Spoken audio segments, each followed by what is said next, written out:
Hola a todos, bienvenidos, soy vuestro anfitrión El Cable y este es nuestro vídeo informe semanal de Glassnode para la semana 32 de este 2022. A medida que los mercados de derivados van madurando, creciendo, evolucionando y ganando liquidez y profundidad, empezamos a encontrar traders más sofisticados con capitales mucho más grandes que están realmente del lado institucional y que cada vez más de ellos van llegando a este espacio. Vamos a hablar de la fusión de Ethereum porque es un evento muy particular y muy interesante que está a punto de llegar, está planificado para el 19 de septiembre y vamos a ver de qué forma más curiosa el mercado, utilizando los instrumentos derivados, está anticipando los precios que van a llegar con este evento en particular. Y lo podemos comparar con el mercado de derivados de Bitcoin, cuyo protocolo no tiene ningún evento planificado a corto plazo, por lo que lo vamos a utilizar como una base y ver así qué contraste hay entre los dos. Lo que queremos determinar realmente es si esta fusión de Ethereum tan importante se va a comportar como el clásico evento de compra el rumor y vende la noticia, o al menos conocer de primera mano cómo se están posicionando los traders al respecto.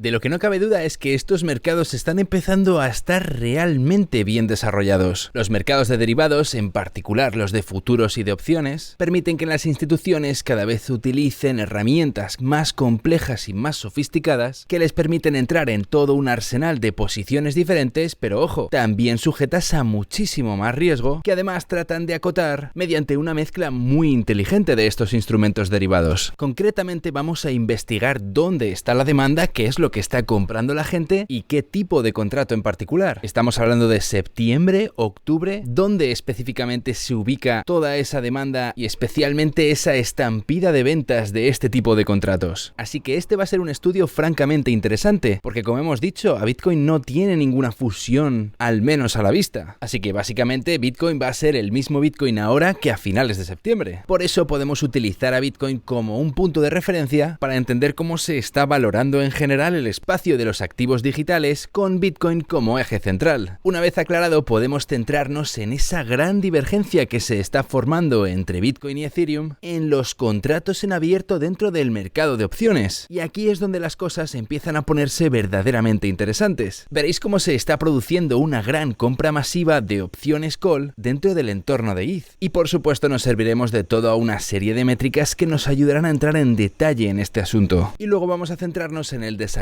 del precio spot de ETH y en su desempeño dentro del mercado de futuros para descubrir algo todavía más interesante, porque lo que está ocurriendo en el mercado de opciones no tiene nada que ver con lo que pasa en el mercado spot y en el mercado de futuros. Así que incluso dentro del propio espacio de ETH se está desarrollando una divergencia y vamos a aprender qué quieren decir estos diferentes comportamientos y qué nos cuenta acerca del posicionamiento de los traders. Así que espero que esta sesión os resulte interesante y que tal vez os ayude a aprender un poquito más sobre cómo funcionan los mercados de derivados. Vamos a ver la tendencia de trading a muy gran escala y por supuesto que hay muchos actores diferentes moviendo ficha de manera individual, todos haciendo cosas diferentes, pero lo que buscamos es conocer el comportamiento del agregado del mercado y cómo estos mercados cada vez más maduros, con una cada vez mayor participación y liquidez, pueden empezar a aportarnos muchísima más información acerca de lo que está ocurriendo dentro del espacio cripto.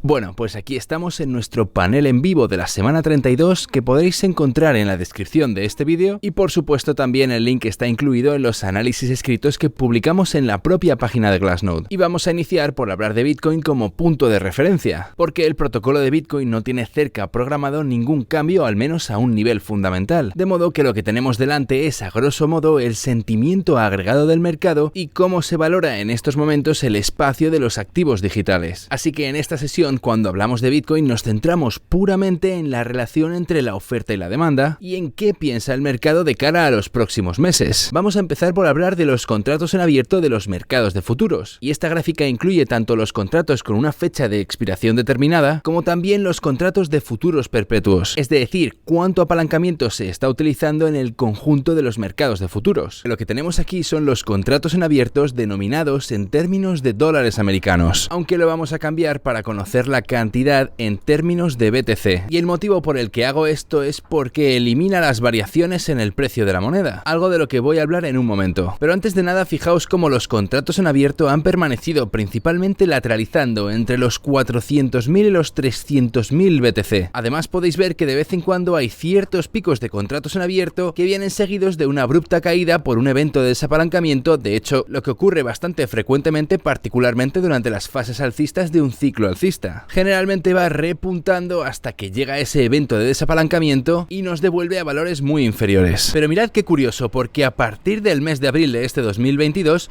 hemos tenido una escalada constante y alcanzando ahora incluso nuevos máximos históricos en torno a los 540.000 BTC. Así que aquí encontramos una desviación muy significativa de los valores que hemos mantenido durante estos últimos años. Es innegable que una enorme cantidad de apalancamiento se ha abierto camino en el sistema. Bien, volvamos ahora por un momento a la denominación en dólares americanos, porque hay que fijarse en varias cosas. El precio de la moneda orbita en torno a los 24.000 dólares en este momento. Fijaos cómo en esta gráfica los contratos en abierto y el precio tienden a moverse a la par. Esto es precisamente la consecuencia de las variaciones y oscilaciones en el precio de la moneda. Este es el motivo por el que he querido mostrarlo primero en términos de BTC. Pero fijaos lo que ocurre exactamente desde el momento en el que colapsa Luna. Empezamos a tener más contratos en abierto comparado con la evolución del precio. Es decir, los contratos en abierto están acelerando a mucha más velocidad que el precio, que es algo parecido a lo que veíamos hace 2 años. Cada vez se va colando más apalancamiento en el sistema,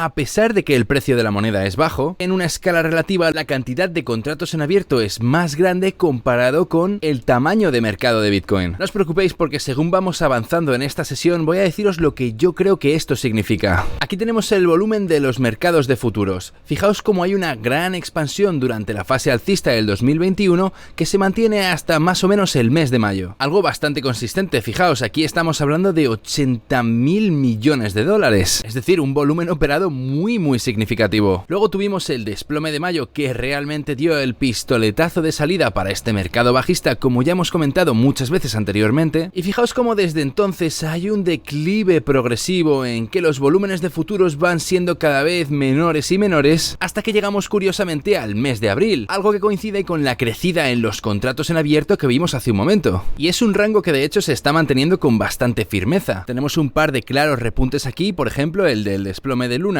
y el del 18 de junio, cuando vimos que Bitcoin atravesaba la barrera de los 20.000 dólares del máximo del ciclo anterior en 2017, pero fijaos cómo en términos generales se está afianzando una base bastante sólida. Así que por un lado es cierto que estamos viendo una gran cantidad de apalancamiento que se está filtrando al sistema, y dentro de un momento hablaremos de si se trata de un exceso de apalancamiento o no, pero sin duda lo que esto nos quiere decir es que el mercado se está estabilizando en esta zona. Es decir, estamos alcanzando un cierto grado de equilibrio en este rango de los 20.000 dólares, porque sin duda ya hemos escapado de ese declive que hemos mantenido durante los últimos 18 meses. Esto es un indicativo de que posiblemente nos encontremos en ese periodo de transición ahora, en el que vemos bastante más predisposición por parte de estas instituciones y traders de nivel avanzado y grandes capitales a asomar la cabeza y exponerse más seriamente al activo en estos precios. No se puede decir que se estén jugando la casa y el coche todavía, pero sí que están buscando esa exposición a estos precios, lo que por supuesto además está provocando esa tendencia alcista en nuestros contratos en abierto. Ahora lo que nos interesa conocer es el carácter de todo ese apalancamiento, y nos vamos a ayudar de esta gráfica que nos muestra el porcentaje de los contratos en abierto que utilizan cripto como margen, porque cuando abrimos una posición en el mercado de futuros necesitamos tener a la fuerza una cierta cantidad de colateral, es decir, el margen que vamos a poner en la mesa para esencialmente pedir prestado otra cantidad con multiplicador seleccionado para abrir con todo ello nuestra posición. Y hay lógicamente diferentes tipos de colateral. Puedes, por ejemplo, utilizar cripto. En este caso estaríamos usando Bitcoin para apostar por Bitcoin. Utilizas tus Bitcoin para comprar ese apalancamiento abriendo una posición en el mercado de Bitcoin. O por otro lado, puedes tener monedas estables, monedas que estén estandarizadas con el dólar, o directamente dólares o cualquier otra divisa fiat. Y mirad cómo durante la gran fase alcista del 2021 llegamos a tener hasta un 70% del margen utilizado directamente cripto. ¿Qué pasó? Que cuando tuvimos este gran desplome en mayo, no solamente cayó el valor de las monedas de Bitcoin, sino que además arrastró el valor de todo ese colateral que se estaba utilizando en las posiciones apalancadas. Claro, esto provoca que la pérdida sea casi el doble, se llama convexividad negativa. Tanto el colateral como los futuros están cayendo al mismo tiempo, lo que siempre nos conduce a un desapalancamiento masivo. Desde entonces ha habido bastantes cambios. Por ejemplo, ha habido muchos esfuerzos regulatorios en diferentes partes del mundo, se han impuesto ciertos límites en las cantidades de ese elemento multiplicador del apalancamiento, también están empezando a cambiar las jurisdicciones en lo que se refiere a la utilización de ese apalancamiento por parte de participantes minoristas, así que estos son cambios sin duda de carácter estructural. Y a lo largo del tiempo hemos visto cómo se ha conseguido estabilizar alrededor del 40%. Es decir, el 40% del margen utilizado en el mercado de futuros corresponde a posiciones apalancadas que utilizan como colateral criptos. En otras palabras, el 60% del capital que está detrás de todos estos contratos de futuros se encuentra ahora en forma de monedas estables o fiat, que por un lado es muchísimo más predecible y por otro evita los problemas de esa doble negatividad convexa que sí que teníamos presente cuando el valor del colateral y de los futuros caían al mismo tiempo. Bueno, si bien es cierto que empezamos a tener hoy en día muchísimo más apalancamiento relativo al tamaño del mercado, los volúmenes operados sin embargo parecen estarse normalizando, encontrando un nuevo hogar en torno a este 60% del mercado utilizando un colateral fiat o al menos estable. Hay que decir que es una forma de apalancamiento muchísimo más saludable. No es esa clase de especulación desbordada que teníamos aquí en abril del 2021 en el que se utilizaba Bitcoin para apostar con Bitcoin. Esto va a aumentar la estabilidad en el mercado y también va a provocar que exista muchísima menos volatilidad sujeta a estas desviaciones en el exceso de apalancamiento. No quiere decir que no vayan a volver a pasar, por supuesto que sí, pero esto es un tipo de apalancamiento muchísimo más saludable para el mercado. Bueno, ahora vamos a empezar a entrar en detalles un poquito más técnicos que tienen que ver con el mercado de futuros. Esta es la estructura temporal del mercado de futuros. En el eje de las X tenemos las fechas de expiración de esos contratos y en el eje de las Y es el precio al que expiran esos contratos. Es decir, estos son los contratos que realmente tienen una fecha de expiración determinada. Tenemos aquí septiembre, octubre y hasta final de año. Y luego, por supuesto, esto continúa en el 2023. Bien, ¿qué es importante de esta gráfica? Para empezar, que tenemos una tendencia ascendente. A esto se le llama contango, lo que básicamente significa que el mercado está valorando a Bitcoin a precios superiores en un futuro. En otras palabras, que te va a costar un premium, un precio extra, tener exposición a Bitcoin en un futuro. Ahora, es cierto que hoy por hoy no estamos hablando de un premium demasiado exagerado. Al principio de la curva estamos en torno a los 24.600 dólares aproximadamente, y si nos proyectamos hasta final de año estamos rondando los 24.800 dólares aproximadamente. Está claro que el spread no es como para romperse la camisa, apenas son un par de puntos porcentuales, pero con lo que es más importante quedarse es con la forma que cobra esta curvatura. Lo que quiere decir es que te va a costar un poquito más caro entrar en una posición en largo con Bitcoin en un futuro. Pues bien, quedaos con este dato porque vamos a regresar a este mismo concepto cuando estemos viendo qué ocurre con Ethereum. Y con esto llegamos a la tasa de financiación de los futuros perpetuos. Para los que no lo sepan, la manera en que los contratos perpetuos contabilizan su disparidad frente al precio indexado o el precio spot es mediante esta tasa de financiación, lo que quiere decir que si tenemos a demasiados participantes apostando al alza como ocurre en estas zonas verdes durante la carrera alcista del 2021, pues esas personas posicionadas en largo deben pagarle un interés variable a aquellas que se han posicionado en corto al mismo tiempo. La idea es que cuanto más apalancamiento existe en una determinada dirección, mayor es el incentivo para posicionarse en la dirección contraria. Sin ir más lejos, en este primer pico de la carrera alcista que nos impulsó pasados los 50.000 dólares, estábamos hablando de casi un 100% de incentivo. Un incentivo enorme desde un punto de vista relativo para que los market makers se posicionasen en la dirección contraria, es decir, en corto. El caso contrario, el de marzo del 2020, con desplomes de ese calibre, hay una avalancha de gente que se quiere posicionar en corto, a mucha otra gente se le obliga a cerrar sus posiciones teniendo que vender forzosamente mediante stop loss o liquidaciones, lo que provoca que el precio del activo en el mercado de futuros se sumerja demasiado por debajo del precio spot, y esto dispara los incentivos del sistema para invitar a la gente a posicionarse en largo. Y este es a rasgos generales el mecanismo de la tasa de financiación. Fijaos cómo en el régimen de precios actual tenemos una tasa de financiación ligeramente positiva. Hay periodos en los que la tasa de financiación positiva cobra dimensiones muy grandes, y esto ocurre porque mucha gente se pone de acuerdo al mismo tiempo en querer posicionarse en largo, y esas personas están dispuestas a pagar el premium que les cuesta posicionarse en largo, y generalmente tarde o temprano esto tiende a provocar una purga en el mercado. Entonces sí, es cierto que en estos momentos tenemos una tasa de financiación positiva, pero también hay que tener en cuenta que en estos momentos tan solo se está generando un poquito más de un 3%, algo no muy diferente de lo que nos ofrecen los bonos del Estado americanos, que honestamente por el riesgo que suponen unos y otros, ahora mismo saldría más rentable adquirir bonos del Estado. Así que de muchas formas esto nos indica que no hay una cantidad excesiva de apalancamiento en estos momentos en el sistema. No encontramos a demasiada gente que esté desesperada por posicionarse en largo. Hemos visto que los volúmenes en los contratos de futuros se está estabilizando, los contratos en abierto por su parte están subiendo, y esto a rasgos generales lo que nos está indicando es que en general la gente sin duda está dispuesta a empezar a arriesgarse un poquito más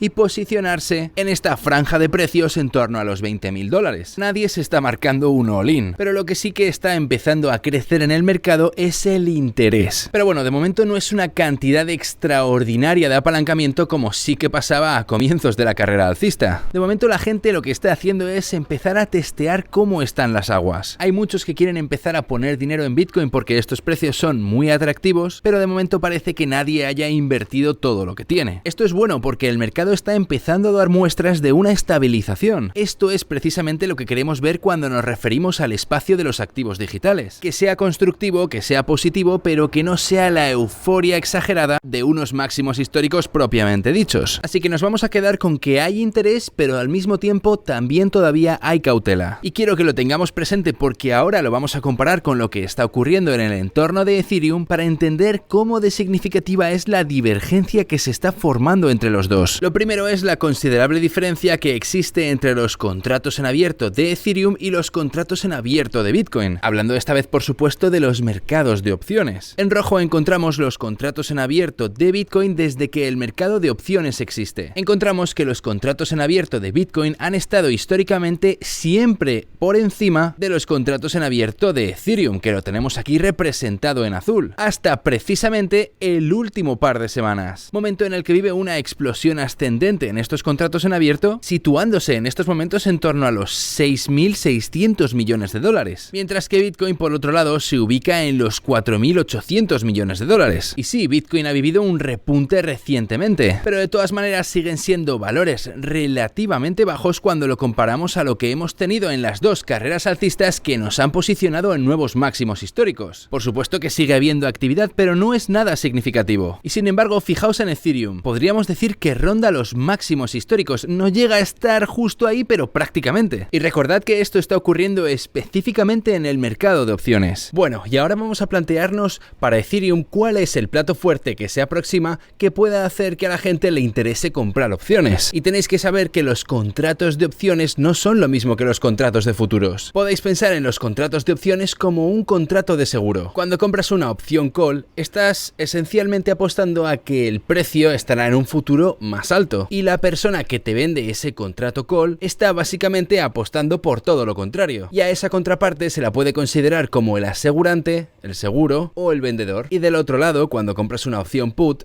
estás básicamente comprando un seguro frente a una acción de precio bajista en un futuro. Y la persona que te lo vende te está asegurando. Básicamente se compromete a pagar un premium para asegurar tu posición por debajo de cierto nivel de precios. En esta gráfica tenemos unas barras verdes que representan los contratos en abierto de las opciones call. En el eje de las X se sitúan los precios de ejecución y luego las barras moradas nos muestran cuántas opciones put existen. Hay que tener presente que estos son los contratos del 30 de septiembre y la fusión de Ethereum se va a producir, o al menos está programada para el 19 de septiembre. Así que aquí tenemos los precios que el mercado predice que tendrá Ethereum dentro del mes de septiembre, teniendo en cuenta que la fusión se produce en ese mismo mes. Y lo primero que salta a la vista es esta enorme demanda por opciones call que tenemos aquí. Es una demanda realmente extraordinaria de posiciones especulativas. Nuestro precio actual está justo aquí, en los $1.700, y aquí tenéis toda la demanda que está apostando a que el precio de Ethereum será mayor. Aquí tenemos los $2.200, los $2.800, $4.000, $5.000 e incluso tenemos aquí un nodo de demanda en los $10.000. Y claro, tened en cuenta que son los contratos que expiran el 30 de septiembre, o sea que hay una gran cantidad de gente que está apostando a que el precio a 30 de septiembre va a estar por encima de los $10.000, lo que supone una apreciación del precio muy significativa para apenas un mes y poco. Lógicamente, si apuestas a que el precio de Ethereum ronde los $10.000, tienes una opción call entre manos que difícilmente se ejecutará en ganancias, y por tanto el premium que pagas por el seguro de esta opción es mucho menor, lógicamente. Y por supuesto, no hace falta decir que las ganancias potenciales son inmensas. Ahora, fijaos en la envergadura de las opciones put. Sí, claro que por supuesto están ahí, pero desde luego que no hay ni de cerca tantas. Bien, en el mercado de opciones existe un concepto que se llama precio de máximo dolor inversor, o como a mí me gusta llamarlo, precio de máxima catástrofe, que simplemente es el precio al que se tiene que ubicar Ethereum a 30 de septiembre cuando todos estos contratos expiran, que provocaría la máxima cantidad posible de contratos en abierto, expirando básicamente con un valor nulo. Porque si el precio a esa fecha termina estando en los $1.350, eso significaría que todas estas opciones put por debajo estarían expirando en pérdidas y todo este enorme volumen de opciones call estaría también expirando en pérdidas. De modo que el escenario más catastrófico sitúa a Ethereum en realidad a un precio inferior al que nos encontramos ahora, porque eso significaría que todo este conglomerado de opciones expirarían sin aportarle ningún valor a sus inversores. Y por supuesto que no significa que esto vaya a pasar, pero en términos de este trade, si lo enfocamos como esta gran apuesta conjunta del mercado, ¿dónde está localizado el mayor dolor financiero para todos estos inversores? Pues sencillamente no le tiene que pasar gran cosa al precio de aquí al día de la fusión, y solo con eso bastaría para provocar unas inmensas pérdidas en el mercado de opciones. Bueno, ahora también podemos dar un salto a otra métrica que se llama la sonrisa de volatilidad implícita. Tampoco quiero que esto se convierta en una masterclass de opciones, pero sí que hay que saber que hay tres cosas que conforman el precio de una opción. La primera es la distancia entre el precio actual y el precio de ejecución. Si tú, por ejemplo, adquieres una opción call a $12.000 y el precio de ETH a fecha de expiración está en los $17.000, entonces lógicamente tienes una posición en verde. Así que este es el primer componente, donde se encuentra el precio del activo en relación a tu precio de ejecución. El segundo es el elemento temporal, es decir, cuánto seguro estás adquiriendo. Es mucho más barato asegurar tu coche durante un mes de lo que cuesta asegurarlo durante todo un año. Así que vas a pagar un premium por tiempo en función de lo lejos que esté tu opción de madurar. Y teniendo en cuenta que estas opciones expiran a 30 de septiembre, el premium temporal empieza a decaer a toda velocidad. Y el elemento final es la volatilidad. Y es que para que el precio de Ethereum pueda escalar desde donde nos encontramos ahora hasta los $10.000 en apenas un mes, se va a requerir una enorme cantidad de volatilidad. Así que vas a tener que pagar un premium mucho mayor para que el precio pueda alcanzar esos valores. Y para que tenga sentido hacer tal inversión, realmente tienes que ver muy claro que se va a producir toda esa volatilidad. Así que la volatilidad implícita es, en esencia, el premium que la gente está pagando por la confianza o la creencia que tiene el inversor de que efectivamente se va a alcanzar su precio de ejecución. De nuevo, en esta gráfica, en el fondo, el eje de las X nos muestra todos esos precios de ejecución de estas opciones. Y superpuestas, todas estas barras translúcidas de color azul verdoso representan toda esa demanda que estábamos viendo hace un momento y que es tan importante tener presente. Mirad cómo de empinada se va haciendo la sonrisa en el tramo final. Es muestra de que la gente está dispuesta a pagar un premium cada vez más y más alto. Y es que existe una inclinación indiscutiblemente alcista con la compra de todas estas opciones call. De hecho, se puede decir que es una preferencia extremadamente alcista. La manera de entender esta gráfica realmente es que todas estas barras son la demanda por estas opciones alcistas, donde además podemos ver el premium que va pagando cada una por tener esa protección en forma de seguro. Esto es realmente con lo que nos tenemos que quedar. Pero claro, esto es septiembre. ¿Qué ocurre exactamente un mes más tarde? Después de septiembre, los contratos que expiran en octubre han perdido por completo toda esa última rama ascendente. En otras palabras, no existe demanda por opciones call después de la fusión de ETH. Pero sin embargo, fijaos lo que ocurre en el extremo izquierdo de la gráfica. La demanda de opciones put está literalmente por las nubes. Se está comprando un seguro, una protección frente a las futuras caídas del precio, que por producirse donde se está produciendo sería el típico vende la noticia. Y esto es exactamente lo que está ocurriendo en el mercado de opciones. Cuando se trata de la fusión de ETH, estos inversores están comprando el rumor y después vendiendo la noticia. Están comprando y especulando con opciones call a medida que se acerca esa fusión, y en cuanto el evento termina y pasa la fecha señalada, están haciendo todo lo contrario, es decir, comprando protección frente a las futuras caídas del precio. De modo que lo que tenemos delante tiene todo el aspecto de ser un trade a gran escala muy sofisticado que nos deja una elevadísima demanda por opciones call antes de ese evento de fusión de ETH, y después esa misma base inversora una elevadísima demanda por opciones put que tiene toda la pinta de ser el clásico ejemplo de compra el rumor y vende la noticia. Y repito, esto no quiere decir que sea lo que vaya a pasar. Si lo piensas, no es más que uno de todos los posibles escenarios, pero sin embargo sí es exactamente lo que los traders del mercado de opciones predice que va a pasar. Es sin duda un nivel de trading avanzado y muy sofisticado, un grupo de traders que saben apostar por la euforia de una noticia y al mismo tiempo son capaces de protegerse contra las caídas posteriores. Desde luego que es una dinámica increíblemente interesante de ver cómo se desarrolla, y tenemos la inmensa suerte de ser testigos de ella porque tenemos la información gracias a la transparencia de nuestros blockchain. Y ahora, en esta última sección, vamos a comparar lo que acabamos de ver en este espacio de las opciones con lo que está ocurriendo en el mercado spot y con lo que está ocurriendo en el mercado de futuros. Y lo hacemos para de verdad completar el círculo y entender con claridad todo lo que está pasando. Así que en un momento también regresaremos a esa estructura temporal de los futuros, como acabamos de ver con Bitcoin. Bueno, sería lógico asumir que con tanta anticipación y tanta inercia detrás del proyecto de fusión de Ethereum, y además esos 6.600 millones de dólares en contratos en abierto en el mercado de futuros, sería lógico esperar que hubiese una cantidad de demanda en el mercado spot más o menos equivalente. Y por eso tenemos aquí el cambio neto en las posiciones de los exchanges. Es el flujo neto entrante y saliente de todos los exchanges en su conjunto. Esta gráfica está representada en términos de dólares americanos, y mirad qué nodos tan enormes de demanda. Sí, es cierto que rondábamos los máximos históricos durante el mercado alcista, pero también ha habido explosiones de demanda de ETH durante el mercado bajista. Y claro, es que aquí tenemos 4.700 millones de dólares que están escapando de los exchanges en forma de ETH. Aquí tenemos 5,9 millones de dólares en ETH que están escapando de los exchanges al mes. Son sencillamente cifras astronómicas. ¿Pero qué tenemos ahora? Apenas 700 millones. ¿Os dais cuenta de lo pequeño que es en comparación con los retiros que ha habido anteriormente? Pero bueno, para ser justos, también hay que tener en cuenta que el precio de ETH en estos momentos está mucho más bajo. Así que es un elemento que obviamente va a afectar a estas cifras. Pero sea como sea, seguimos teniendo unos 700 millones de dólares en retiros netos de los exchanges en forma de ETH frente a unos 6.600 millones de dólares que se están apostando en contratos en el mercado de opciones.